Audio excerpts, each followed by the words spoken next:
నేను చెప్పాను కదా. గురువా, ఆ పూజను వదిలేసి ఈ పూజ మీద దృష్టి పెట్టు. ఏ పూజ? What is this ritual? Any festival? అది అటు చూస్తే నేనేం చెప్పను.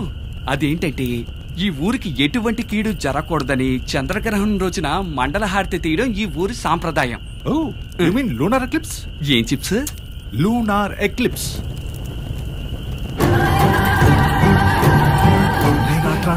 అక్కొస్తుంది.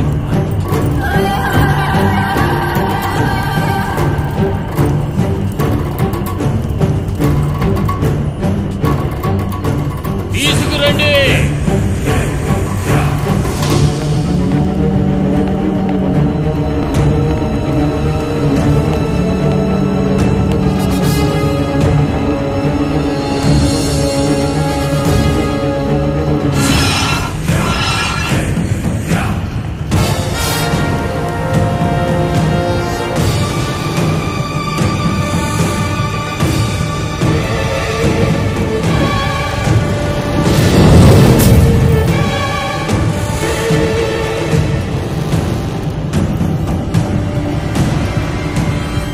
కర్పూర జ్యోతి ఆగేలోగా దీని ముందు నుంచి తల తెగిపడాలి.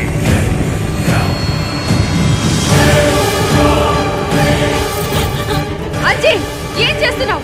పక్కకు తప్పుకో. రక్తం చూడకుండా కత్తిని కిందకు దించకూడదు. నరకొద్దు, నరకొద్దు. పైకిలే. ఏంటక్క ఈ స్టూపిడిటీ? ఈ ఎనుము ఏం పాపం చేసింది? అంజీ, ఇదంతా నీకు అర్థం కాదు. ఇవన్నీ మా ఊరి ఆచారాలు. ఎవ్వరూ ప్రశ్నించకూడదు. ఎందుకు ప్రశ్నించకూడదు? నీ చేతులతో నాకు అన్నం పెట్టావు, దీనికి కూడా పెట్టావు. నేను చేస్తే నీ కంట్లో నీళ్ళు వస్తాయి, ఇది చేస్తే నీ కళ్ళ నీళ్లు రావు. ఎందుకంటే నేను నీ తమ్ముడు కాబట్టి. ఇదే నా హ్యూమానిటీ. అక్క, ఏ దేవుడు రక్తం అడిగేంత నీచం కాదు. ఇవన్నీ మీరు మీకోసం చేసుకునే సంప్రదాయాలు. ఓకే, మీరు బలిచ్చి తీరాలనుకుంటే ఎందుకని ఈ మూగ జీవిని బలిస్తున్నారు?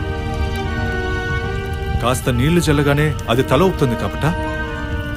నా మీద నీళ్లు చల్లండి, నేను కూడా ఒప్పుకునే తల ఊపుతా. గ్రహణమయ్యేలోగా బలి పూర్తి కావాలి.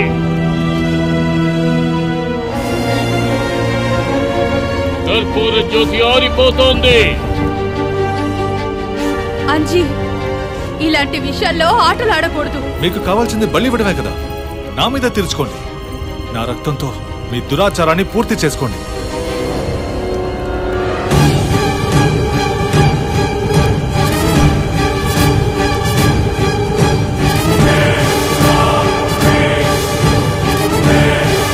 సమయం మించిపోతుంది.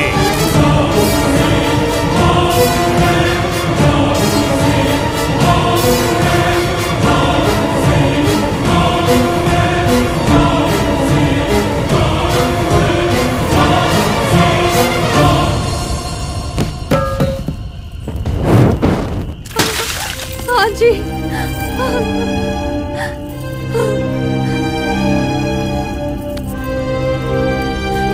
ఎందుకురా? ఒక చిన్న చీమని కూడా సృష్టించలేని మనం ఒక ప్రాణాన్ని ఎలా తీస్తాం? ప్రాణం ఇచ్చేది దేవుడు కదా, దాన్ని తీసే రైట్స్ మనకు లేవు. ఒక మనిషిగా దాన్ని కాపాడుకోవడం మన ధర్మం. అది కాదు అంజీ.